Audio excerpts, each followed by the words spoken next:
And we're back. It's COMP2068. It's week 11, lesson 11, part 3.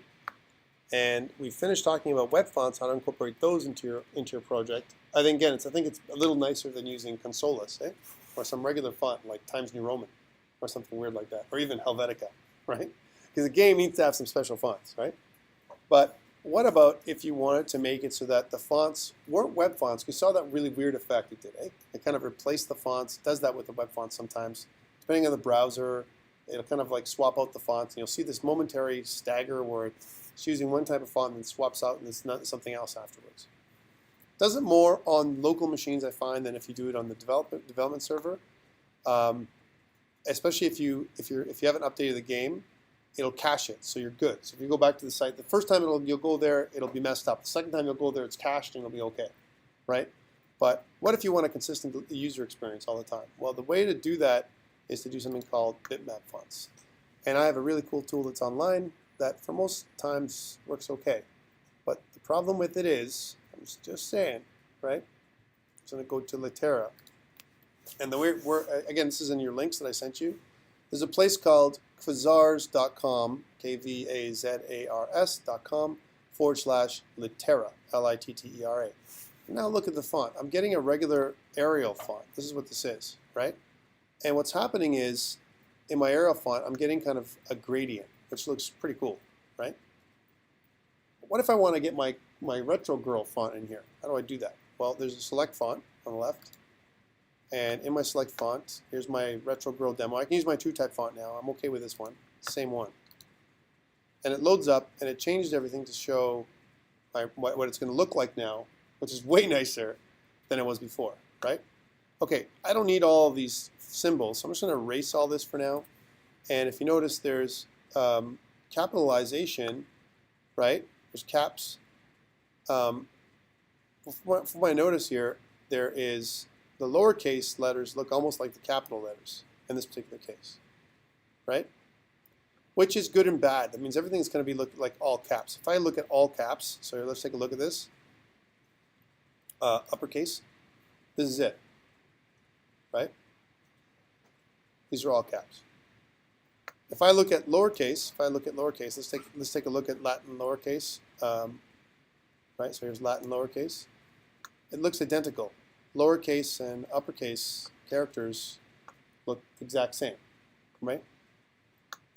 Now this can be good and it can be bad, right? And the good thing is that it's all consistent sizes, right? So there's no issues with one or another. On the downside is there is no way of making fonts smaller in this particular font that we've selected, which is fine. So I really don't need the lowercase. I can just go with uppercase. Now we're going to have to make some changes to our code, right, in order for that to happen. Okay, so here's my lowercase. I don't have to include everything. How about the next one? I need digits, right? Because I need to show my score. So here's my score. So I've got my digits from 0 to 9. And you know what? I'm going to type in some stuff. I definitely need a colon, because my colon is required. Here's my colon. Is required for when I go, lives, colon, and whatever the lives is, right? Okay, cool. Now, this is looking like a sprite sheet to me, yeah? Okay, well, the nice thing is, or the bad thing is, I can't use this, right? You'll see why in a second. Here's different pack methods. One thing I definitely want is power of 2 clicked on, which makes it square if I was going to do a regular sprite sheet. In this particular case, I don't want that, right? We'll talk about that in a second. If I look at my different pack methods, there's packing it like this, which is pretty cool because that means it's in order, right? And if I ever want to chop this up, I want to definitely add some padding in between my letters to make it easier for me to chop up. So I'm going to have to chop this up in a second. That's pack method 2, right? And pack method 2 does a alphabetical A to B, A to Z, and 0 to 9. Oh man, what's going on with my colon up here? What's going on? How come it's up here? Why? Because my colon is not the same size in shape as these letters. It's up here, so it's going to have to come down here. So there's another pack method to kind of line up. I think it's 5 or 6 or 7. Let's make sure which one it is. That's in the middle. Right? Let's go to 7 for a second. That's at the bottom. So depending on where you want your colon, this is not a bad pack method because it does alphabetical. If I go to 6 for a second, let's show you 6. 6 separates the letters a little bit too much, right? And it puts the colon in the middle. So depending on where you want your colon or your objects to appear, you need to use different pack methods. I'll show you why pack method is important in a sec. Let's use pack method 7 for now. So I want my colon in the bottom, right? I'm adding some padding in there so I can get some separation between the letters, which is really, really important. Okay. Here's the problem.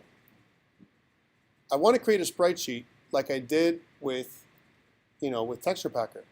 But guess what? Litera, she not output things into JSON format. She outputs stuff into XML, which is a totally different format, and it does not comply with or is it compatible with what I'm looking for, right? It won't give me the frames and everything else, which means I got a lot of work to do here manually, right? Yeah, it's ugly, but here are the advantages.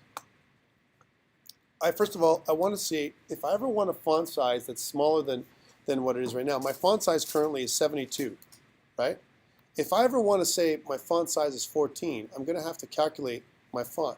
So it's better that instead of my font size being 72, it's easier for me to calculate a font when the font size is 100, because I can say a portion of 100, right? So here's 100-point fonts. That's what I want to make it, and it's easily scalable like this. I can also include letter spacing here, so I can kind of increase my letter spacing if I want to or not. I recommend you don't put any letter spacing in here. It might mess you up in terms of the way it packs it anyway. Here's my gradient. My gradient shows me what I want to put in here. I mean, I like what it's doing right here, but if I ever want to make a change, because this kind of works out with my game, my colors, because I've used yellow already, and yellow and orange and yellow and blue kind of go together, right? But if I ever want to make a change, I can always change the values here as much as I want. My stroke is enabled as well. Oh, did I change something? I did. I changed my size. I want to go back to 100. Sorry, it has to be 100.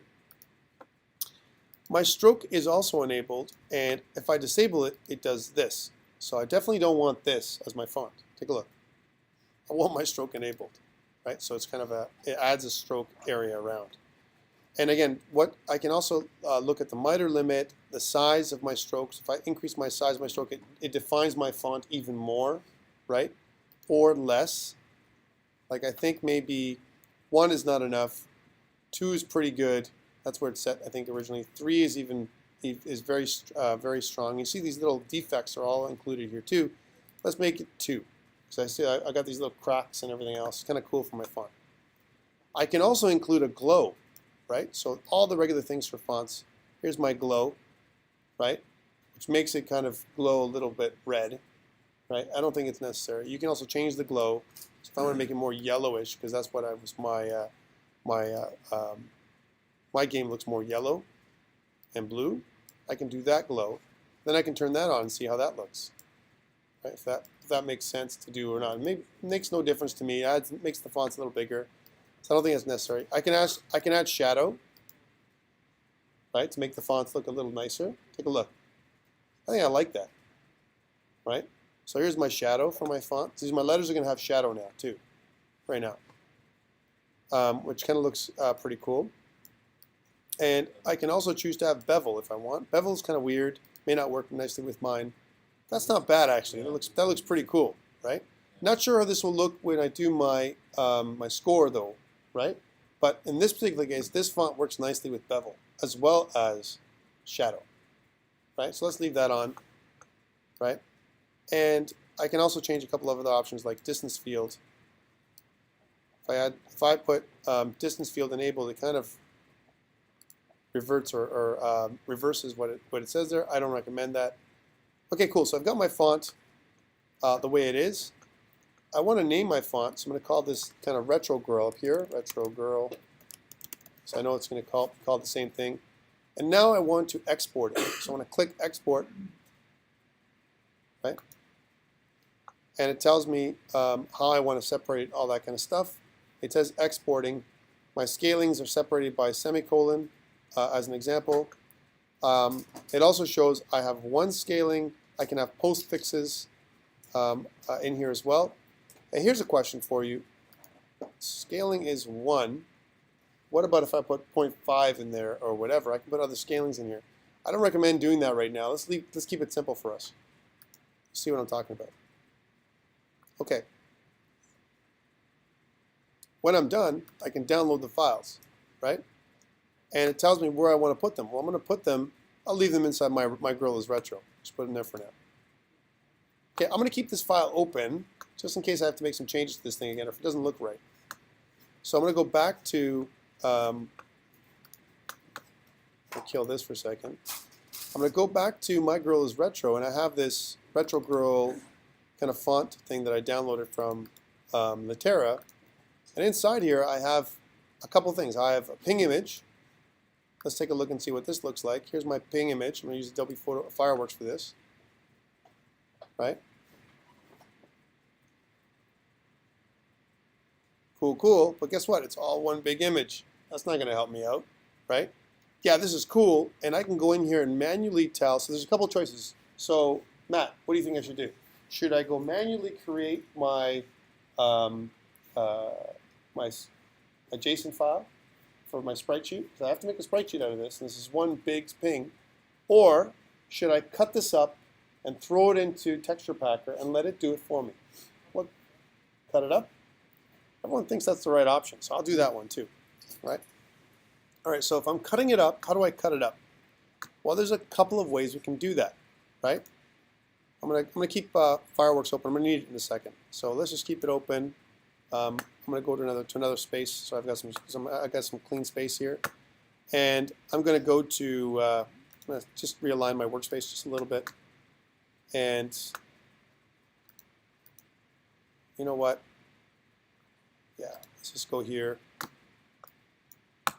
And what I'm gonna do is I'm gonna close this down and this down on this side, and then I can flip over to this side.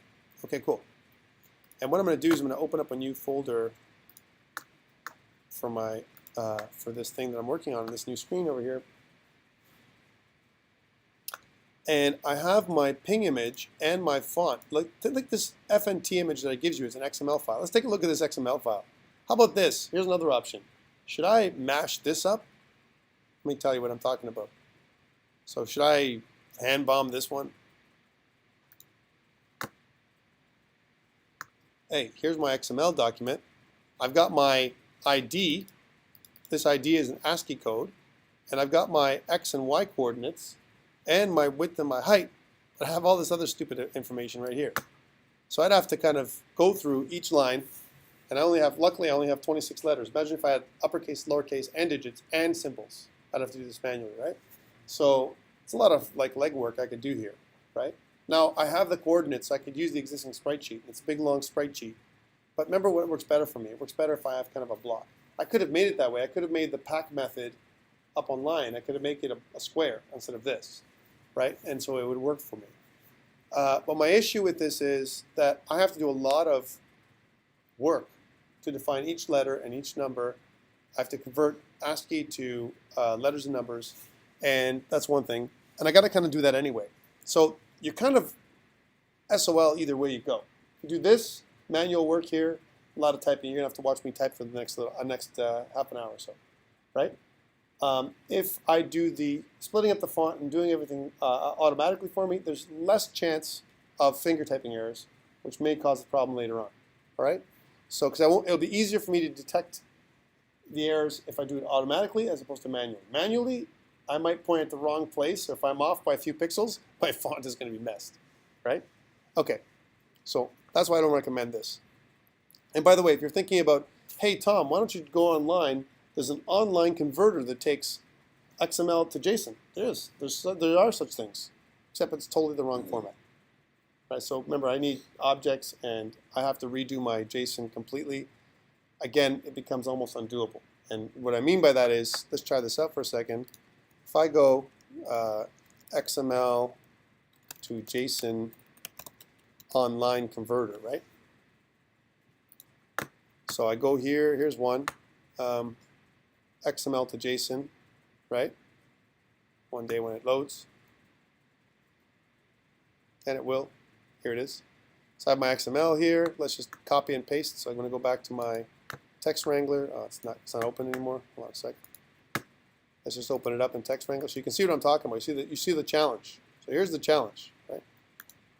And there's choices you can make. I'm just going to copy this whole thing, this whole font thing. It's going to go Control A, Control C, and go back here. Oops, and Control V, and convert.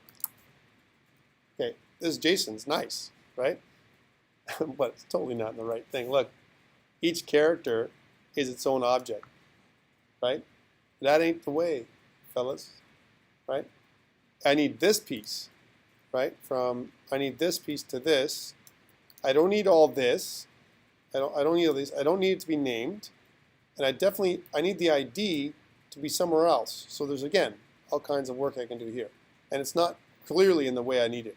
I mean, sure, it doesn't include all this other stuff, this character stuff, and it is a little easier to do it here, but I still got to do lots of work, and there's lots of opportunity for finger typing errors in here. So again, I'm giving you different options to do different ways. Do I recommend this way? I don't recommend it right now. How about this? How about writing your own?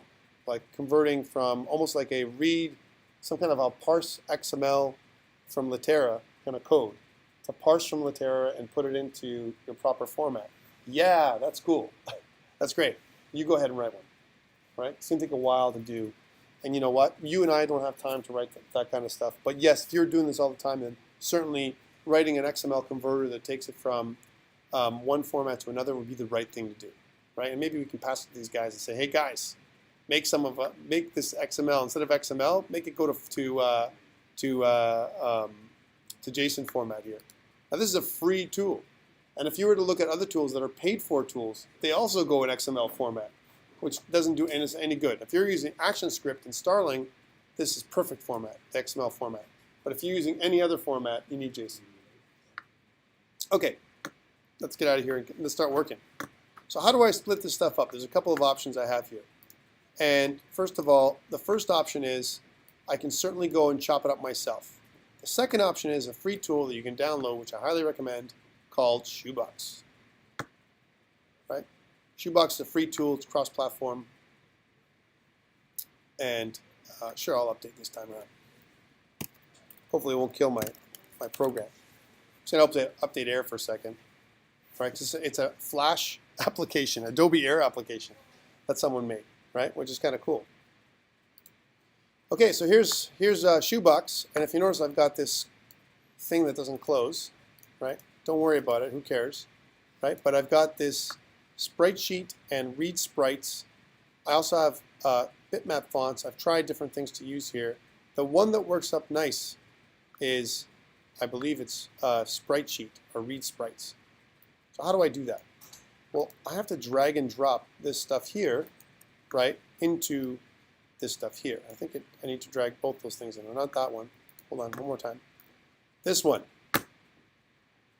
already cuts it up for you, right?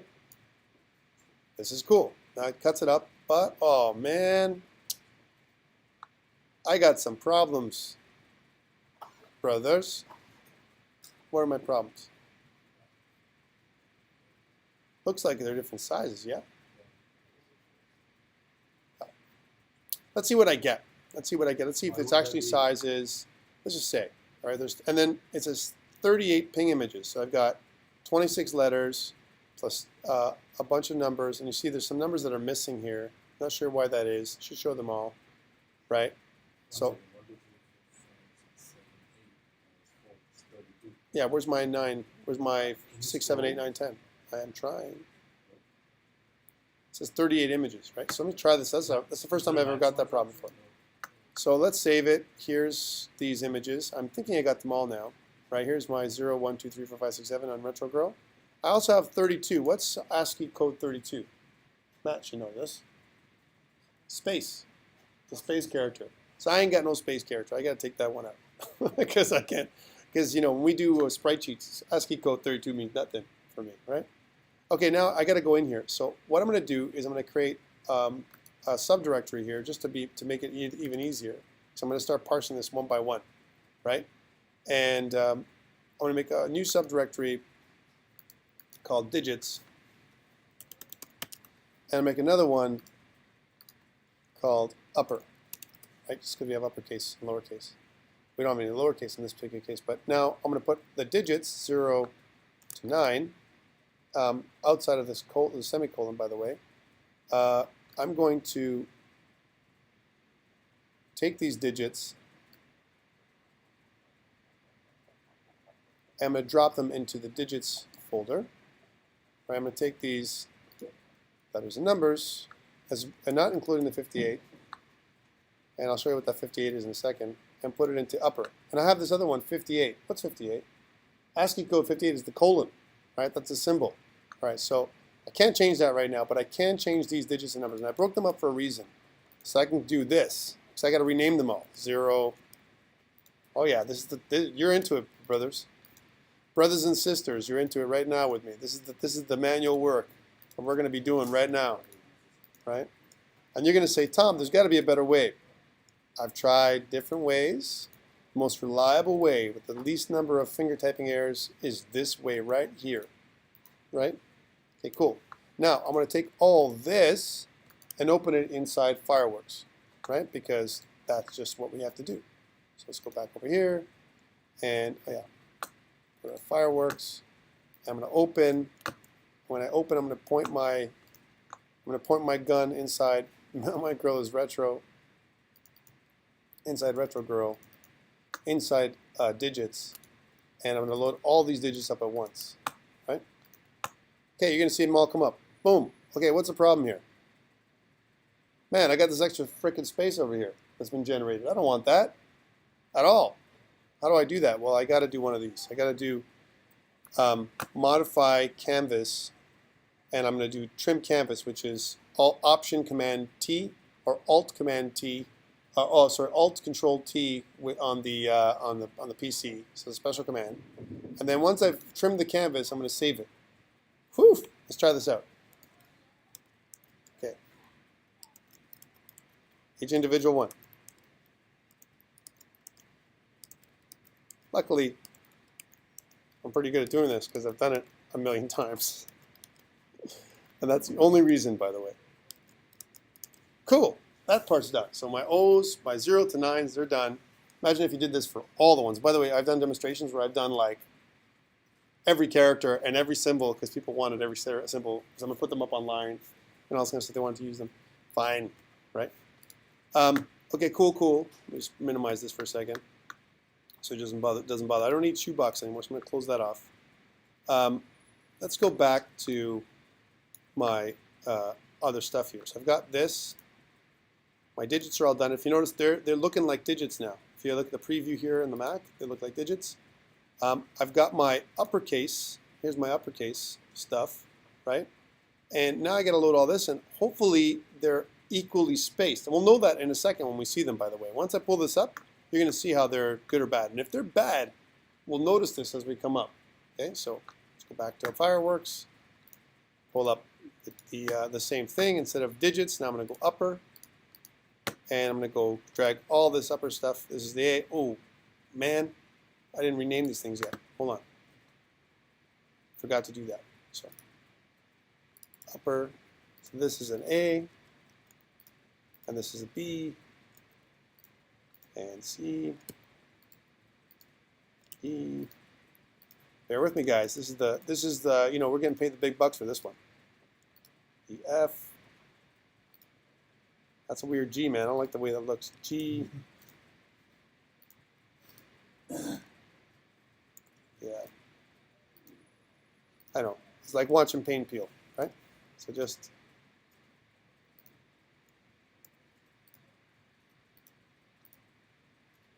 So if you're doing this with me, it doesn't matter what you're doing here or on the PC, it's all a pain in the ass. It matters if you do this for every symbol, like we're almost done here, halfway through now. And of course the Mac tries to re-alphabetize as I go, right? But doing it in Windows or doing it here, it's all the same. At the end of the day, you'll see it's no real difference. And there's no way of batch changing everything. You know, tried that too, that approach. Changing ASCII symbols to, and of course this is done because the symbol that was exported from my mapping showed an ASCII character instead of the actual value of the letter, which is what we're looking for, the actual value, right?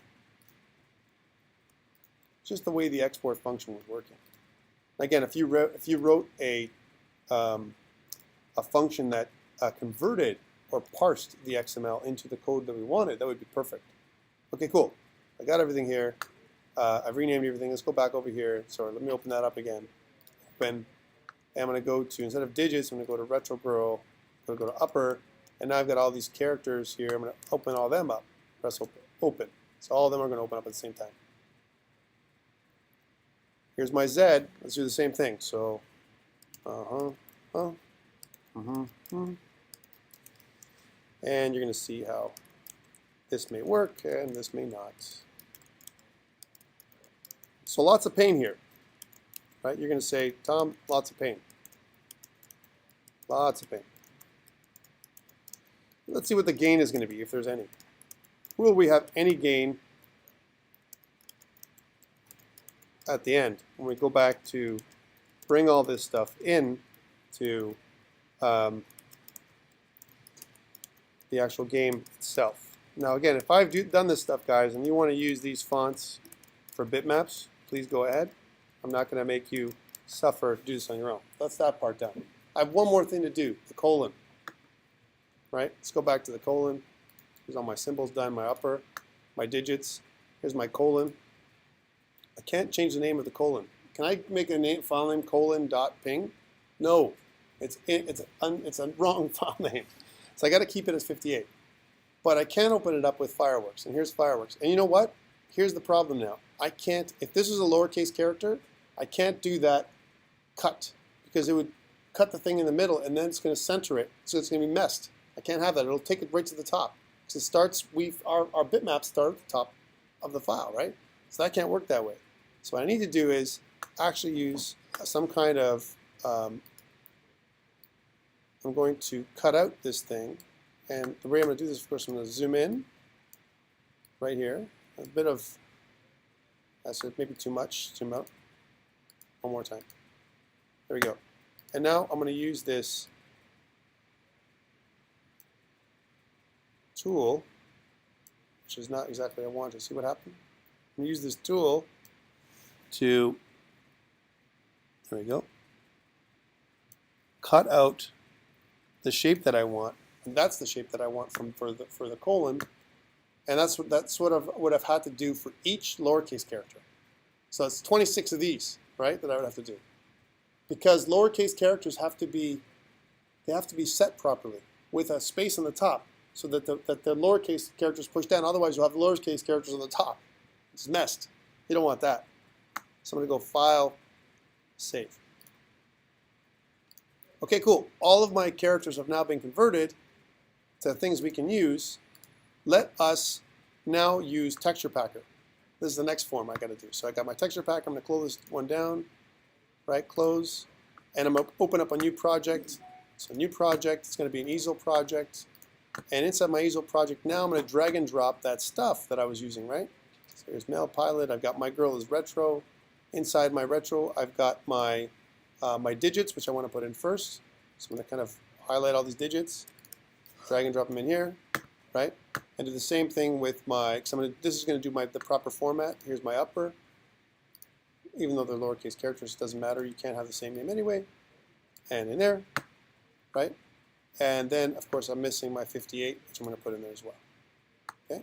So I've got all my upper and lowercase characters in here. Of course, this isn't the right format. I want it to be square, which makes sense. This is the nice format. If you notice, it's not in alphabetical order, but it doesn't matter. It's just a sprite map, a sprite sheet, right? Make it lower. I'll like make it a little bit smaller so you can see. So these are all the characters I need for my fonts in a sprite sheet. Cool, cool. Now I'm going to export my sprite sheet just like I did before. Okay, cool. Now instead of Atlas, I'll call this thing Font Atlas. Font Atlas. I'll put it in the same place in Mail Pilot. And same thing, Font Atlas. Right, in Mail Pilot. It writes everything at 478 by 478. It's roughly 892K for all my characters. And I'm going to also save my project as Font Atlas. So that way I can always go back to it and re-energize this thing and add things to it. If I want to add the lowercase characters, I could. Pain in the ass, but I could. All right, cool. Oh, lots of work, lots of pain there.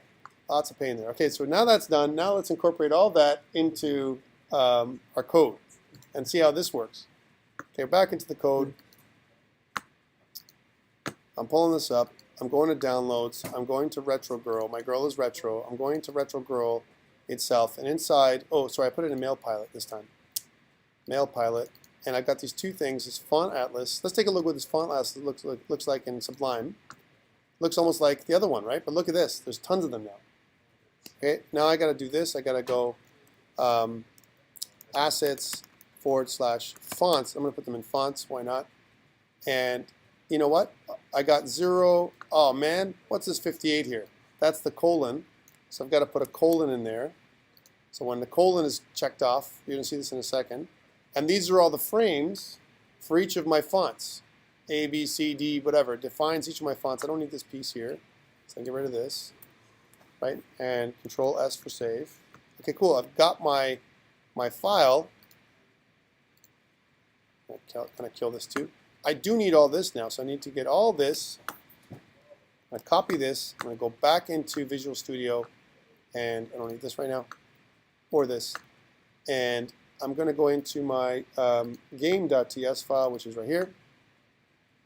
And here I have my image data, and underneath this I'm going to declare another variable, right, called font data. And of course I'm going to just drag and just cut and paste there. So bam.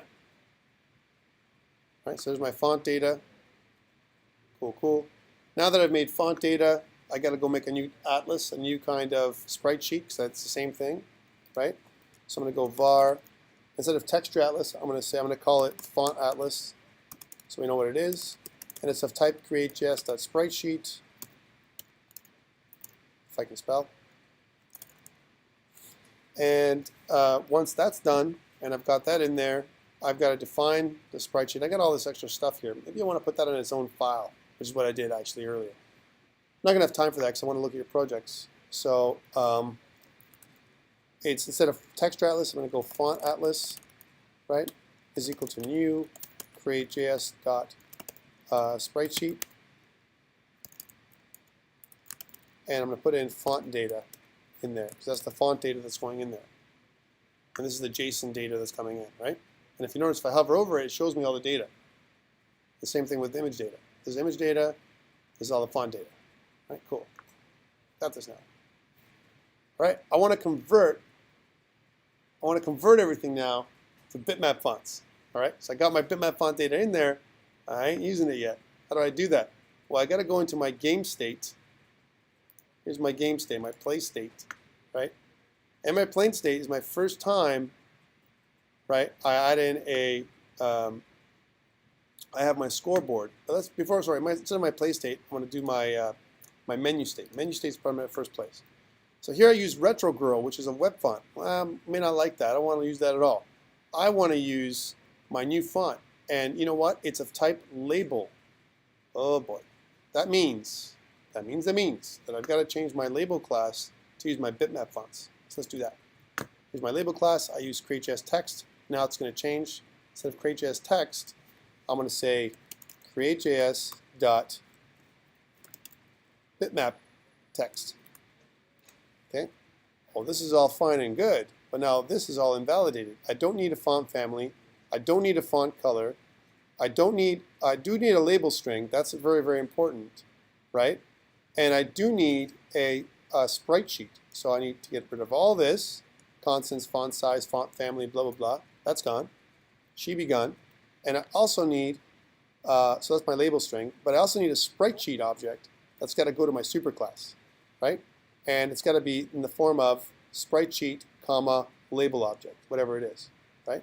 Let's see if that's true actually. If I want to read the API for bitmap fonts, where am I going to go? Easel.js, right? So I'm going to go Easel.js.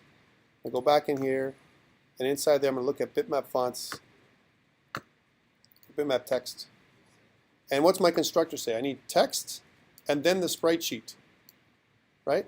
Text and then the sprite sheet. Okay, let's do that. So I'm going to go to text and then the sprite sheet. I'm going to go back to my code.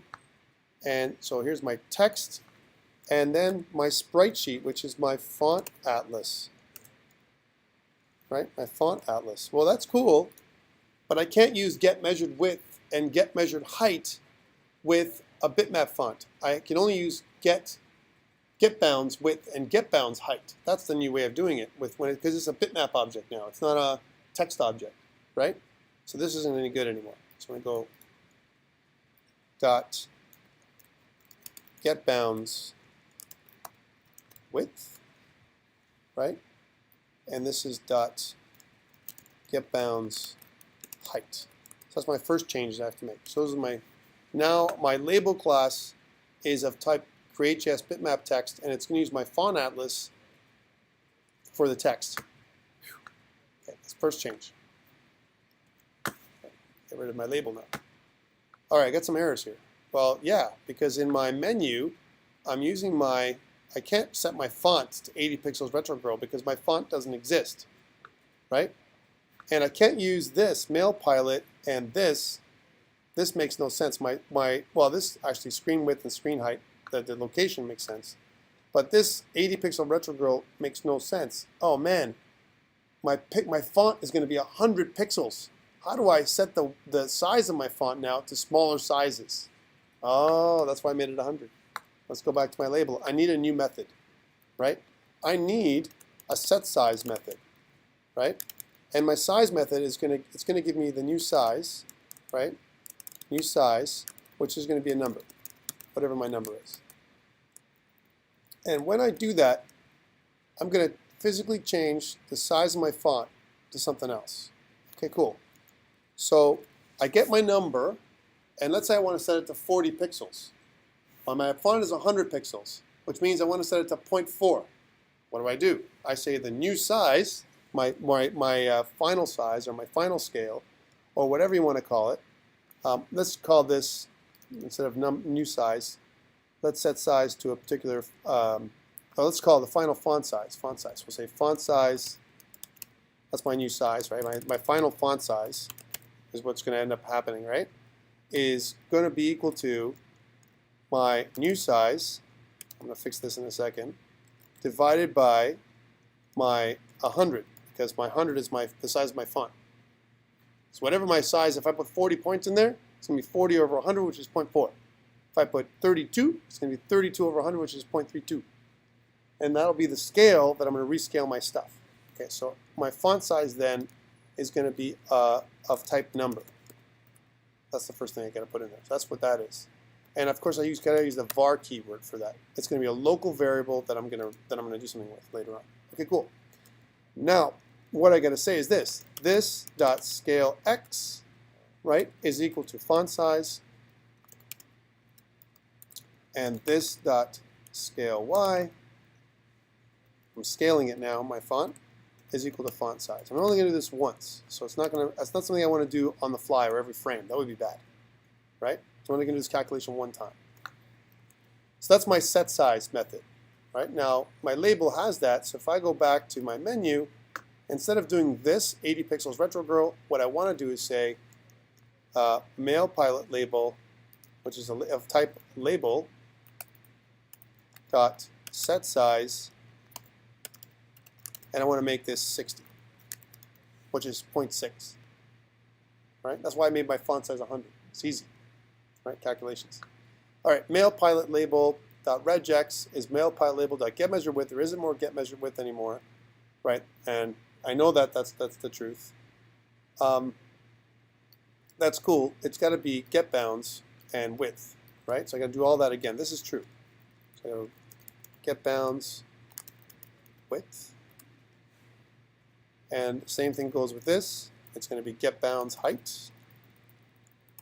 Type that in. That's the method that I need to use, right? So I'm measuring the size of my object. And I'm registering the registration points, the focus, the middle, into that, right? So that's a problem. We'll come back to that in a second, right? No more errors here. So that's the first place. There's still more errors. I got my game over having errors too on my right. Let's go over here. Well, I got probably some of the same problems. I can't do this, so I'm going to do the same kind of idea. I'm going to kind of go game over label dot set size. Oops. Set size of 60, and it's the same idea here. So my game over label is almost like the other one. Hey, you know what? That's almost the same option. I probably could turn that into some kind of method. Get bounds width. And see, I'm noticing places that I could refactor if I had to. And get bounds dot height. That kind of changes that issue. So those two things are fixed. I have a problem. I know what my problem is going to be, but I want you to tell me what my problem is going to be. Anywhere else I need to change things? Well, yeah, there's a problem, all right. But I want you to see it as opposed to, tell you. So you can see. First of all, let's see if this thing works the way it is. Oh, what happened? Oh, let's take a look. It says, failed to load resource. The server responded with a status of 404. Font atlas.ping. It says assets font atlas. Oh man, I didn't put my font atlas in there. All right, so that's the first problem. Let's get rid of that. And I forgot to do that. I'm going to go back into my font atlas, and I got to stop recording. And it's got to be inside fonts. Right now it's not. So I forgot to do that too completely. So I'm going to take my font atlas and its associated JSON file just for posterity here, and just kind of dump it in here. There we go. Now I'm okay. Let's run it now. See if we're good now. MailPilot. That looks pretty good. What do you think? So it's a really cool little font. It's much nicer, and there was no flash. Didn't turn to MailPilot later on. Okay, here's the problem. Ready? This is back to normal again, right? So I got to do my scoreboard a little bit different. Now, this might be okay. Some people might want to mix and match like this. Maybe some web fonts for the score, and then, oh man, what happened here? What happened? It's too big, right? So I got to fix that end screen too. So let's go back to my game over screen, and how do I fix that? Well, my labels, I got to do all the same stuff to again. I got to change them so that they're much smaller. The set size. Hey, you know what? Whoa. Why don't I just make it so that my labels, these labels thing, as a default, they set things to 40, right? So instead of me doing it here and out here and redoing the get bounds and all that stuff up here, I'll make them 40. 60 is special for my objects here, for my big objects. I can do this one time. But for everything, if I was going to make this label thing, and if I do it, my label class would be almost useless. So let's do it here. So let's say before I get bounds and measure width and height, and before I do my registration values here, I don't want that. I want to call up my set size method in here, right? So I'll say this dot set size, right, 40. So set default font size to 40 pixels, right? That's what this is going to be, because that makes sense, right? So I'm going to call my set size method right from the beginning. Okay, that's cool. Let's try that out and see if that saves us some effort. Okay, so I'm going to refresh this to make sure it works okay. MailPilot and play. And that doesn't affect this anyway yet. I'm going to fix that in a second. And I die. And now we're good, right? This end screen is good, and it's a better looking font than we had before. Much better. And you know, I like it much better than the web font. Right? There's a bit of gradient, there's a bit of roughness to it, looks more professional. Right? Lots of work though. Holy crap, is there work involved, huh? Now let me fix my web fonts, because those are the problems. Now we're going to have some issues. Okay. Why will we have issues? Well, for a couple of reasons. Let's go back. So now I got to fix my last piece, which is my scoreboard. My scoreboard has its own fonts. It doesn't use the label at all. Right? Why? Because it goes top left corner for my scoreboard. I could use the label here, but if I was to do that kind of thing, that means I'd have to reset my sizes, my registration values, which is a lot of work, right? So let's look at my lives, and my score is right here. I've got my X and Y coordinates, which is kind of cool. Now all I have to do is send in my, and this is another problem. See down here where I say text, the text of this thing, right? When I do an update and the text value, right, of my text has to change. I don't know if that's going to work the same way as it did before, right? So two things. I got to make sure that this is not create.js.text anymore. It's bitmap text. Let's try that. So bitmap text. And I might as well just copy this thing now that I got the format and put it in here. Which is going to cause a little bit of errors for me in a second. Okay, cool. And now I don't need constants, font size, and all that stuff because it's already been defined for me. So all this is done. Right? And I do need my font atlas, which is a global object. Okay, cool. And I also have to define it up here because I defined font label as create.js.text. I'm going to make this as create.js.bitmap text. And again, I need all this to be gone, and it's going to be font atlas, right, which is kind of cool. And I got my top left corners here, and my set size is going to be 40 from the get-go, which is the right size. And then I've got my score labels. Let's check it out to see if this worked. Because this is what I have to do to change my scoreboard. Ref, run. See if there's any issues. Refresh. And play the game. Yeah. What happened? Why? Because I didn't set size here. So I got to go in here and it's almost there. We're almost there. We're there. We're there. Come on. Give me a second. We're not quite done yet, right? This dot lives label dot set size. I can't do that. I can't do a set size. Oh man, there is no set size. I got to do that freaking calculation again, right? So I got a couple of options for me right now. One is I could make these things in here. I could turn this into a label, right? So I can't. There's no set size function for this because these things I'm using, they're not labels, right? They're not of type label, they're bitmap text. So I can make them labels, and if I did that to the labels, right? Sure, this is cool, I could do that, right?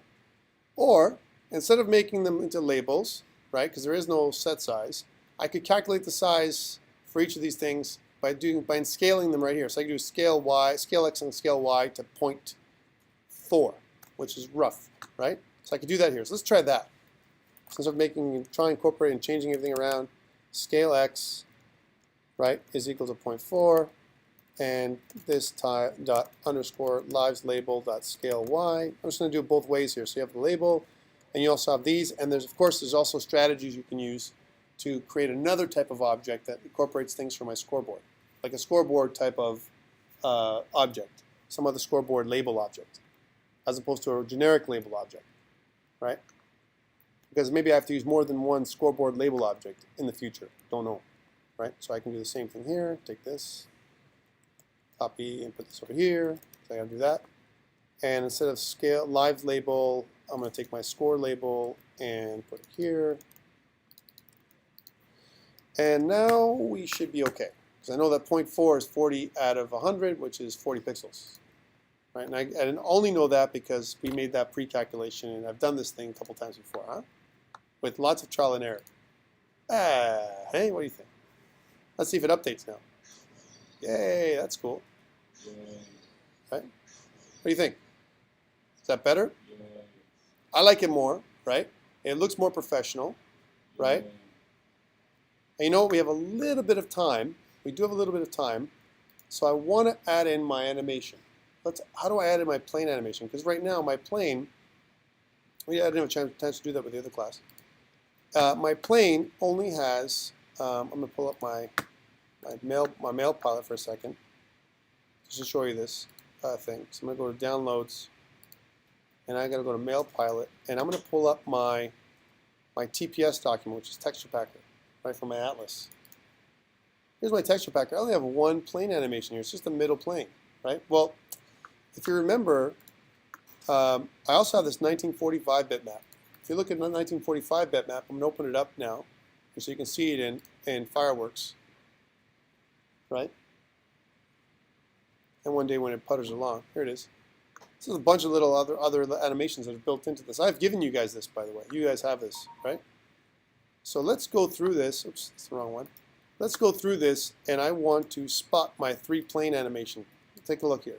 So here's my propellers, right? I've got this propeller left, this is propeller right, and this is propeller middle.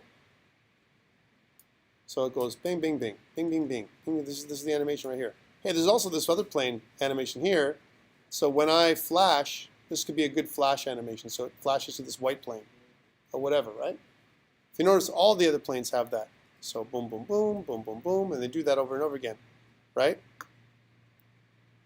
Okay, how do I grab these pictures? Well, pretty simple. When I kind of grab this thing, right? And again, I'm doing some styling here. I'm just going to kind of zoom in just a little bit more so I can get a much clearer picture of this. And I'm going to go make sure, I know my plane is 65 by 65. And if you notice down here, my cut is 65 by 65 right now, which is good. Same size as my plane. Double click. This is another state for my plane, okay, that I'm going to add in. This is like plane 1. I need 3 planes, plane 0, plane 1, and plane 2, right? I need to get rid of this background. It's got to be transparent. So what I'm going to do, I'm going to use the magic wand tool, which a lot of these programs have, and I'll chop away the background and also this part here. Okay, so there's that part done. And I'm going to save this thing, File, Save As. I'm going to go back into MailPilot where it says plane. I got plane. I'm going to call this plane 1. Plane 1. And it's going to be of type, instead of bitmap, it's going to be a ping file, so it retains its alpha transparency. Okay? Here's my plane. Save. Okay, I'm going to undo now. Watch. Undo. Back to here. So that was this one. I'm going to do this one. Same thing. Right? So I'm going to go here. I'm going to be very careful and bound it correctly. And now that's 65 by 65, which is good. Double click. And I'm going to use my magic wand tool to cut this one out. Right? And cut this part out too. And I'm going to save this as plane 2. And it's going to be of type ping. It's going to be saved in the same location. So it's plane 1 and plane 2. Cool. Let me kill this thing out. And now that I have these 2 additional planes, I'm going to close my fireworks down. And I want to add them into my map. Well, I've already got my map, right? And I got my plane, but I want to delete it, right? For a reason. So I'm going to delete my plane. I'm going to go back to my files here. And I'm going to rename this plane so it's plane 0. Just to keep in line with, like, you know, our plane 0, 1, and 2 kind of idea. It's good that you name them this way. They have to be in order if you're smart. So that way TexturePacker will pick that up. Okay, cool. Sorry, let's go back to my downloads. And if you notice, I got 0, 1, and 2. I'm going to grab these 0, 1, and 2 objects and put them in. Hopefully we've done them right. Oh, man. What do I got? I got a problem here. What's the problem? There's no shadow, man. I'm in trouble. Look at this darn thing again. I want to show you that, right? I don't know if you noticed that before. Let me go back and show you this thing. Okay, so I don't have a plane with shadow. It looks like somebody added it. Oh, I do. It's right here. So I got the wrong one. These are the ones that I want, right? 0, 1, and 2. It looks like this is the way it's going to be done. So I'll do this again really quickly. Got the wrong plane. So you can have a plane with shadow, without shadow. They've given you a couple of assets here. That's fine. So we'll do this one more time. We still have a little bit more time to do this.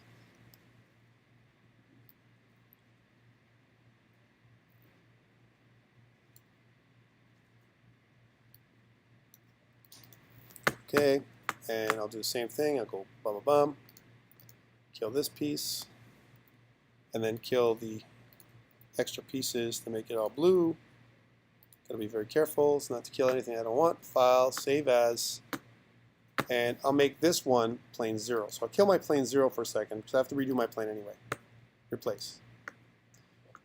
Okay, undo, undo, undo. I'm doing because it'll take me back to where this whole thing is, right? And I want the same format. So this is plane 0, this is plane 1.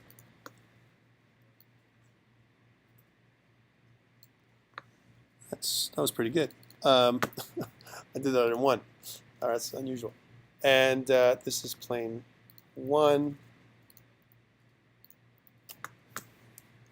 File, save as. I make this into a ping file. Hopefully I made that into a ping file too. Did I make it into a ping file? Please say I made it into a ping file. I did not. I'm going to fix that up again in a second. Ping, plane 1, replace, and I have to fix that other one again. Bear with me. No other way to do this. Let's do that one again. Sorry, I didn't save it in the right format, which is bad. Yeah, I did that in 1 too. That's pretty good. 65 by 65. And so again, from a manipulation perspective, as you can see, there's not that there's many save as, plane 0, and if type ping, we'll kill this other one. Replace. Okay, and undo, undo, undo. And last one, we'll do plane 2. And then when I add them in, it's plane 2, which is the neutral state, right? The only thing that changes is my propeller, by the way. I'm doing all this work to have a propeller move.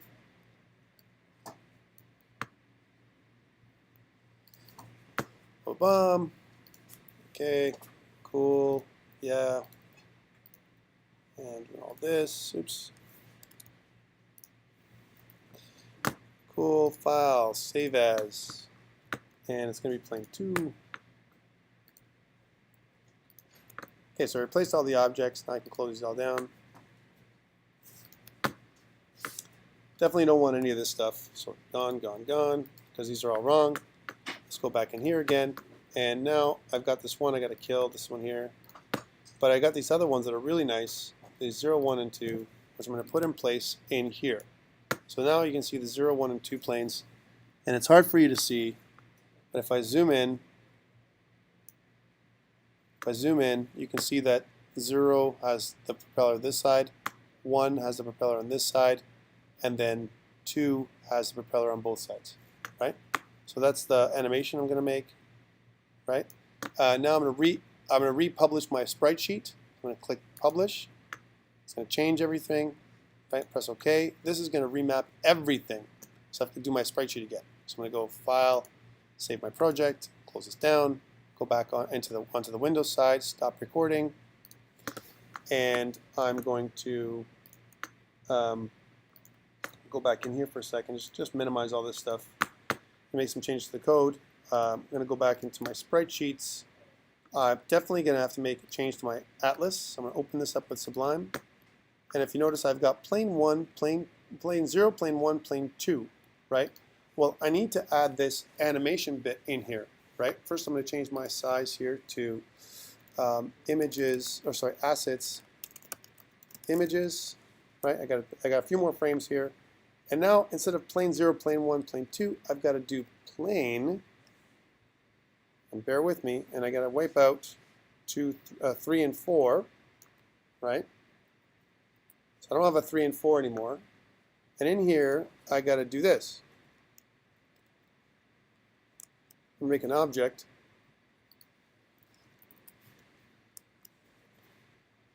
right? And my object is going to go comma, right? So that will work. And inside my object, I'm going to have a couple of things. One, there's going to be an object called frames, right? That's my first object, and I'm going to put this in here, right? And the next piece I'm going to have in there, I need to have an object in there, because if I look at the API documentation just to see where I'm getting all this, right? If I go to to Easel.js again, And if I go to my documentation, and if I look at sprite sheet, and if I go to sprite sheet, I go down, I go see I got frames and animations, right? And then it gives you an example of what it looks like. Animations, the run animation, and there's the frames, the walk animation. There's the walk animation, the frames. Well, this is what I have to do. It's got to be called plane, and in there I got to have frames, right, with a bunch of my frames in there, whatever the frames are. Well, that's what I'm doing. I also need this. This is another way. I'm going to do frames, my next, and my speed, right? So let's go back so we know this is correct. So here's my JSON file, right? So frames, I'm not going to just choose 2. It's going to be 2, 3, and 4, right? So 0, 1, 2, 3, 4. These are my plane animations right there. Okay, that's going to be my plane animation. And my, of course, I'm going to put my speed, which is the next one, speed, and that's going to be equal to, I'm going to have to make that as something else, right? Now, why is it giving me this issue? Why is it glowing red like this? Anybody have an idea? It's not proper JSON. Proper JSON, it's got to look like this. It's got to have, you've got to have quotations. Now, this works just fine either way, because the good thing is that CrateJS will accept it, but this is the proper JSON format. So speed, now I've got 3 animations, and I'm doing 60 frames per second. How many times is my propeller going to rotate? Many, many, many times, right? It's crazy. So I could probably cut this down to like 0.25 or something like that, right? So really much slower. I don't need a lot of speed in my propeller, right? Okay, and that's what my plane will do. It's gonna cover 2, 3, and 4 with a speed of 2. That's my animation. Okay, but I'm only gonna call plane. My plane is not gonna change the name, but my animation is gonna go. Okay, cool. So now I don't need this, right? And this is all changed. So I got to take all this now. I'm going to copy it, go back into my code, right? Go back into game.ts and find where I have my other stuff in here, which is up here, my image data, and copy and paste in here. So I replace that with this. Here's my new frames. I got my play button, and I got to change out my assets because my image has changed. My atlas.ping has changed, so I got to pull that back into images, which I'm going to replace. Whew! All that for the animation, for a 3-frame animation, guys. I did. Okay, if everything goes well and I run it, I'm going to see some messed up events. Okay, so first I'm going to refresh. Here I play my game, and now I have my look at my propeller. You see it? That's how my propellers are going. Right? It's like the smallest animation in the world. But it's an animation, though, It right? is an animation. But I want you to see it because now that we got this propeller animation, I've shown you how to do an animation. You can do it.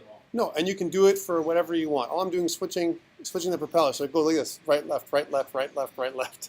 So it looks like it's flipping, right? All right. So really, that's it in a nutshell. We covered, just as a recap, we covered in this movie, we covered how to do bitmap fonts and a simple animation with sprite sheets. One thing I should do before we stop off is we have to go back into our Visual Studio, and I'll do an update so that you guys have everything up on Solution Explorer, right? So or GitHub. So I'm going to say, look at all these changes I made, woohoo! And I'm going to say added bitmap fonts and simple plain animation. Press commit, go home, and unsync commits, sync. Okay, cool. So now you've got everything. Let's just do one thing before we find. This is the last time we're going to really talk about MailPilot for a while, right? Well, let's go back in here and look at our GitHub. Just curious. If I go into me and I go to repositories and I look at this 2068 MailPilot demo, let's take a look how many commits I have since we started building this thing. These are all my commits. So you can see that and I didn't commit often. I committed once I made a major change. this is the pattern you should kind of adapt in this flow. You make some changes, you test it out, it works nicely, throw it up on GitHub. So I can always revert.